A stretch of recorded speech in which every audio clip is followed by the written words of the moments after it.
pagi rekan-rekan, berikut ulasan berita saham pagi ini, Jumat 5 Februari 2021.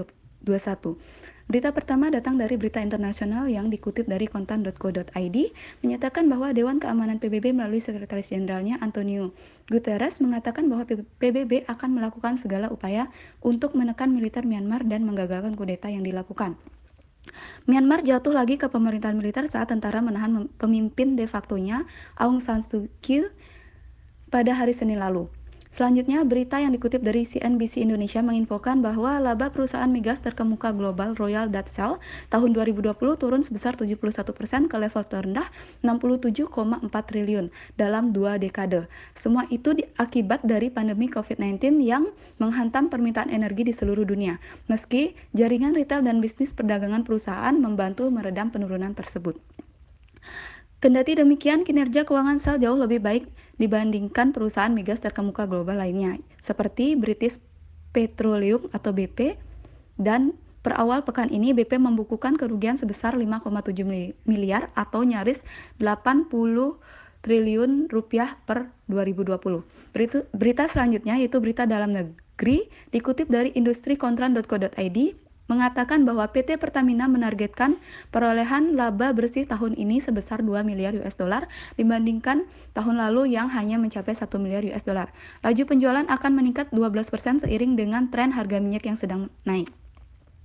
Selain itu, Pertamina juga menyiapkan dana investasi sebesar 10,7 miliar US dollar, di mana 60% dana investasi digunakan untuk sektor hulu migas dan sisanya digunakan dalam pengembangan baterai kendaraan listrik dan green hydrogen. Berita selanjutnya mengenai laju PDB pada kuartal 4 2020 turun tajam menjadi 0,7% dibandingkan kuartal 3 yang mampu melonjak 5,5%. Dikutip dari investor.id, berdasarkan riset yang dilakukan oleh Dana Reksa Institute atau DRI, memperkirakan penurunan laju PDB pada kuartal 4 tahun 2020 karena pemulihan ekonomi yang lambat dan realisasi program perlindungan sosial yang tidak berdampak signifikan terhadap peningkatan konsumsi rumah tangga dibandingkan periode sebelumnya.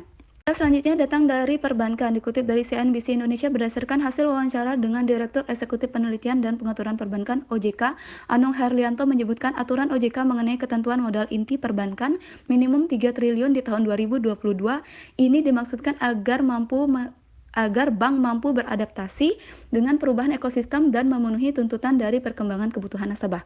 OJK memproyeksi aksi konsolidasi perbankan akan semakin marak di tahun 2021, mengingat ada ketentuan modal inti bank minimal 2 triliun di tahun 2021.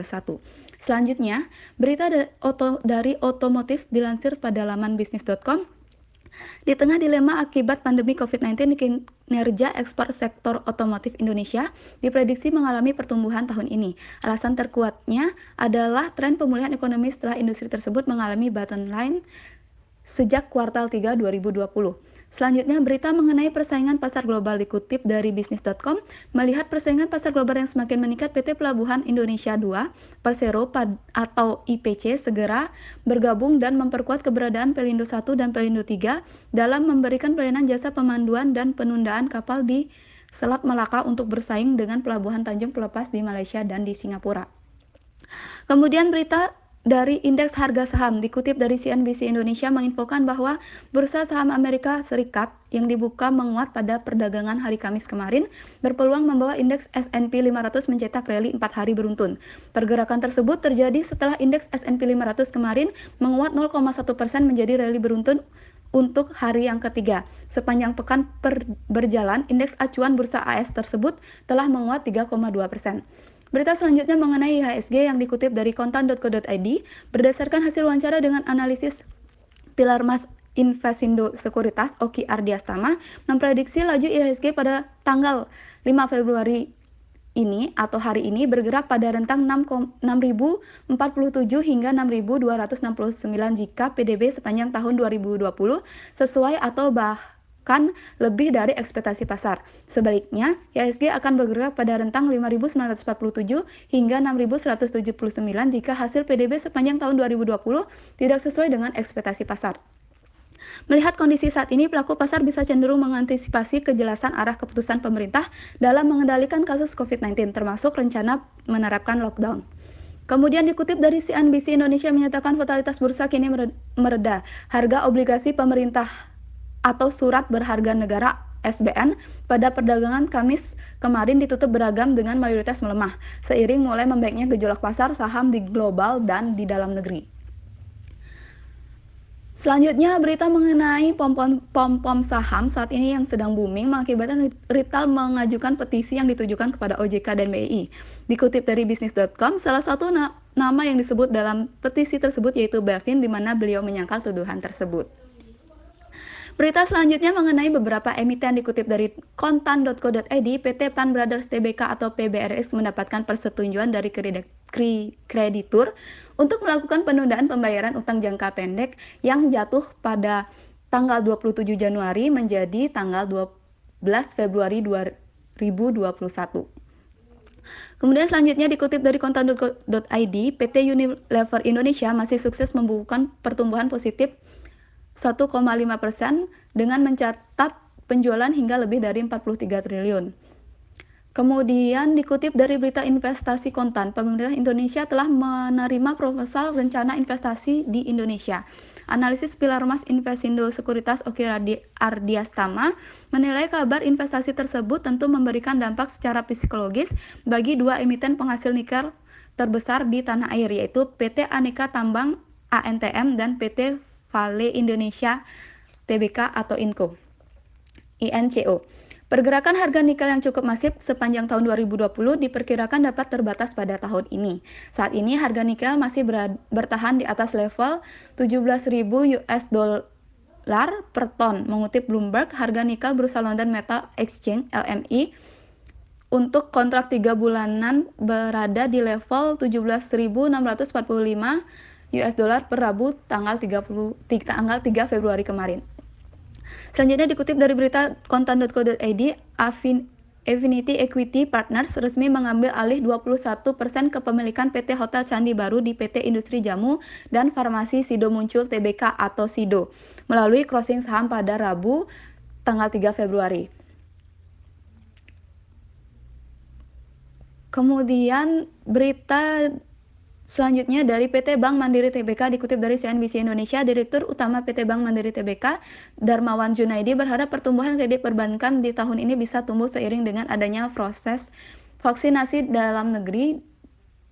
Dari analisis saat ini, perusahaan-perusahaan yang masih nasib menarik kredit di Bank Mandiri adalah perusahaan dari sektor komoditas dan hasil bumi. Berdasarkan wilayahnya, saat ini kredit sudah mulai pulih di Sumatera, Jawa, Kalimantan, Sulawesi, Maluku, Bali, Nusra, dan Papua.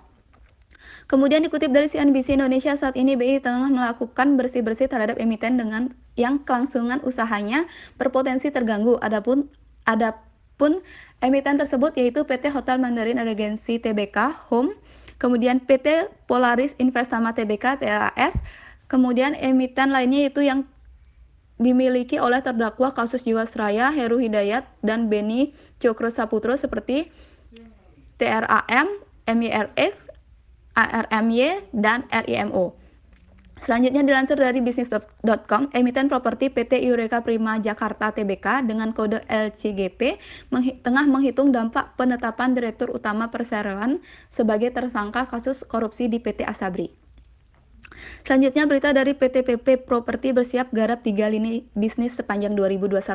Berdasarkan informasi dalam berita bisnis.com, Direktur Utama PT Properti Tbk Sinur Linda Gustina menyebutkan 3 lini bisnis yang dijalankan perseroan diantaranya yaitu residensial, kemudian pengembangan kawasan apartemen dan rumah tapak, selanjutnya pusat perbelanjaan,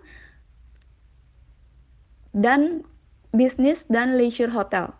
Kemudian dikutip dari bisnis.com, ada beberapa rekomendasi saham dari Bina Arta Sekuritas yang dapat menjadi pertimbangan investor mengingat laju IHSG saat ini menguat. Laju IHSG kemarin itu ditutup menguat 0,48% sehingga Bina Arta Sekuritas memberikan rekomendasi pertimbangan saham yaitu PJTM, BSDE, CPIN, GGRM, HMSP, MIOR, dan SMGR. Kemudian dikutip dari bisnis.com yaitu harga timah melesat sehingga akan ada dampaknya pada produksi PT Timah Tbk yaitu TINS. Selanjutnya dikutip dari PT Bukit Asam Tbk tetap mencermati efek tren kenaikan harga batubara global yang terjadi belakangan ini. PTBA tetap fokus pada penjualan batubara di pasar domestik. Selanjutnya dari berita dari PT Medco Energi Internasional (MEDC) yang melakukan kunjungan ke sejumlah negara untuk melihat likuiditas perseroan di mata perbankan. Hasilnya perusahaan minyak dan gas migas yang didirikan oleh Arifin Panigoro itu kebanjiran peminat bank untuk memberikan pendanaan untuk mengembangkan usahanya. Selanjutnya berita terakhir dari PT Innocycle Technology Group (Innov) melakukan pembelian aset berupa tanah bangunan beserta isinya senilai 75 miliar. Aksi ini dilakukan untuk memperluas bisnis perseroan. Direktur Keuangan Innocycle Technology Group, Yoon Chong-hyun, menjelaskan perseroan membeli sejumlah lahan milik PT Hilon yang merupakan perusahaan induk dan juga pihak pertama. Dalam transaksi ini, Innocycle melakukan 3 transaksi jual beli. Sekian berita hari ini, semoga bermanfaat. Stay safe, stay healthy, dan selamat beraktivitas.